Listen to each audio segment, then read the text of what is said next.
Okay, this is going to be the first of about 5 videos, um, 5 or 6.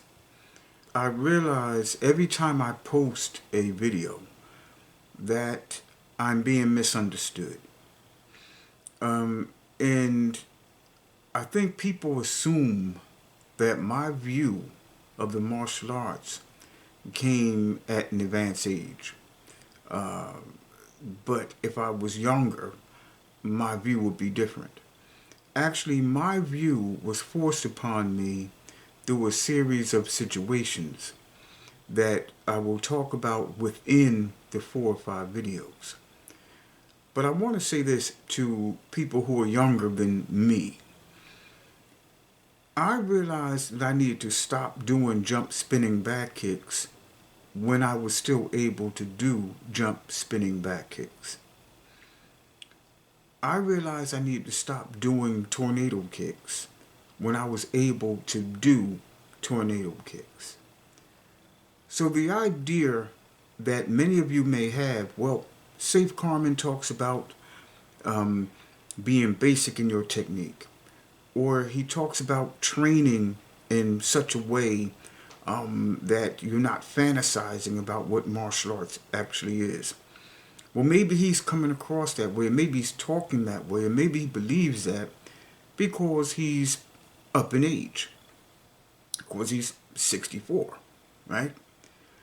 The reality is that I have had this mindset from the time I was in my late 20s, and certainly from the time I was 32 years of age. Most people just do not understand what the difference is between training for a fight and training for a potential assault. Now, I'm going to start out with this. Most of you are training wrong. Most of you are training wrong. If you were training for real self-defense, you're training wrong. And you're training wrong in 2 different ways. Okay, you're training to myth and you were training to your youth. I want to say this again.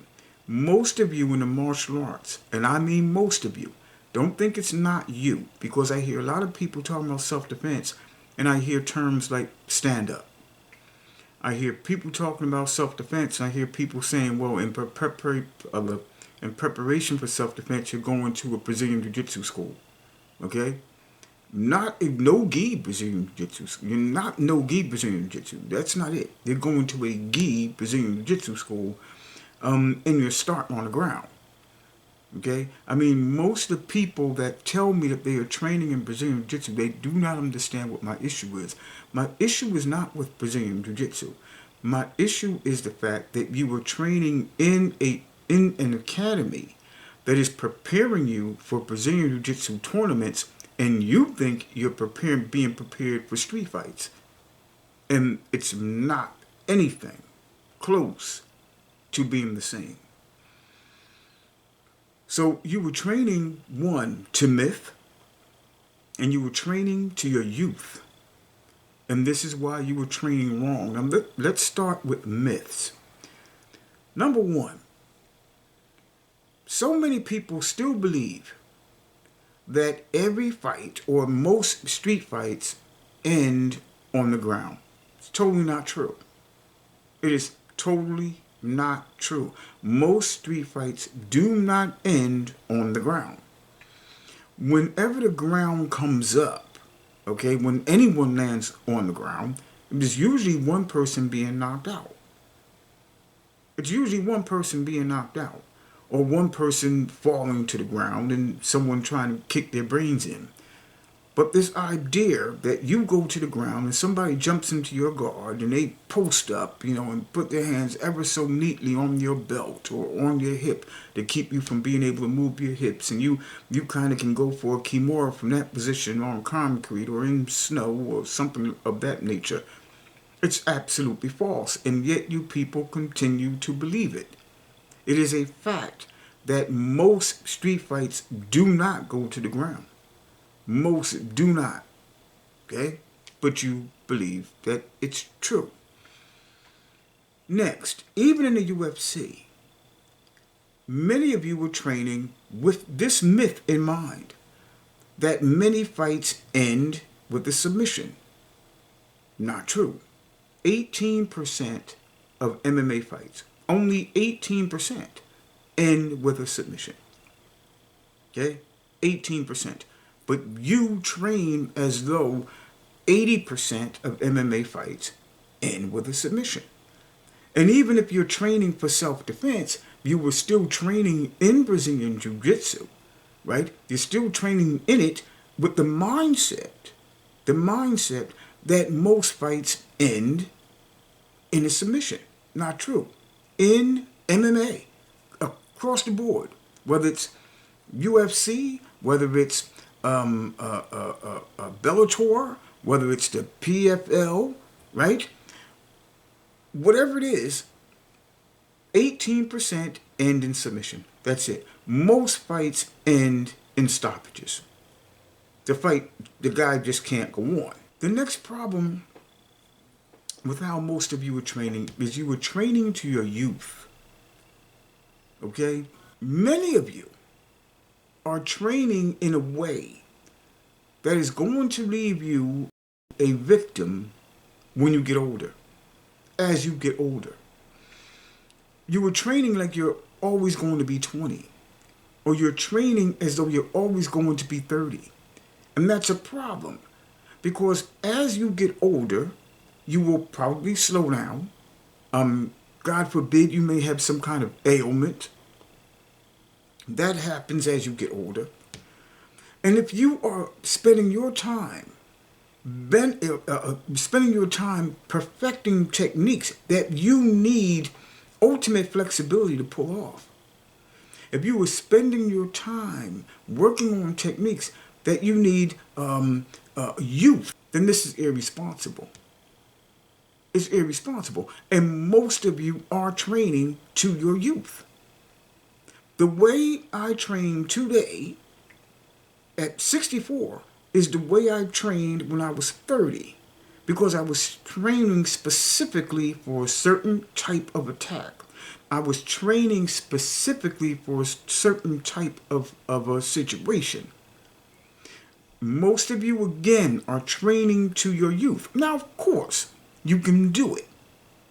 You can, do a jump, spinning, crescent kick.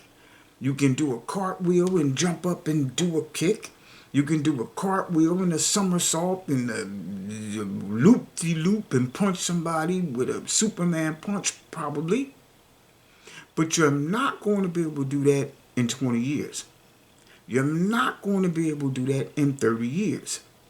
And if you were capable of doing it, you would be no more intelligent doing it then than you are doing it now, because it's absolutely taking your life in your own hands to try to do something like that, and you're in a street situation.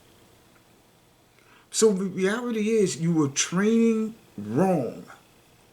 Now, if you were training for sport, it's okay. But you should know that you're training for sport if that's what you're doing. But if you were training for the martial arts, if you're training grappling, period. I don't want you to think I'm picking on Brazilian Jiu-Jitsu, but if you were training grappling, all right, and your number one focus when you are training in grappling is for a submission, because you think getting a submission is the order of the day, the reality is the last place you want to be, one, is on the ground. But even if you were training to be an MMA fighter, it would not be wise for you to train as though most fights end in submission. Only 18% of fights in MMA end in submission. The great majority of them end in stoppages. If we are talking about street fighting, the myth is put out by the Gracies and just, regurgitated over and over and over again by people who just don't have the good sense or don't have the emotional muscle. Maybe just the emotional muscle, because many of you have married your martial art. Okay, so you really don't want to hear the facts about your martial art because it spits in the face of the time and the money that you put in to learning that martial art. Okay, and you're not willing or big enough to make an about face and train in a way that is more in line with what violence really is. You were literally training to your youth. Now, many of you have asked me to post a video showing, how I train. And I will be showing you how I train. You will be surprised how I train and how I stay ready for an assault, hand to hand. I mean, obviously, there are other things that I've trained in that makes me even more safe. I don't leave anything any box unchecked when it comes down to what I need to defend myself and defend my loved ones. But if we're talking about hand to hand, you'll be surprised what I do, how little I do, and how fast I do it. And I believe that I am more prepared for street situations than 99% of people who don't train like I train. You need to understand that if you were going to train to your youth, and you're going to work on things that need youth to be pulled off, that you have to be young to pull off, that you need to be ultimate or very flexible to pull off, that you need to be very fast to pull off, okay? If you were training to that, I am telling you, you are setting yourself up for victimhood later on down the road. There is a way to train. And that way, that the proper way to train, you can utilize in your youth, and you can utilize it when you get older, and you won't miss a beat in doing so. So this is the first video. There will be several more, but essentially it is to educate you on really what self-defense is and give you some tidbits as to how you can be more sincere and more authentic when you're talking about self-protection. Save Karman, and we'll fight camp. See you next video.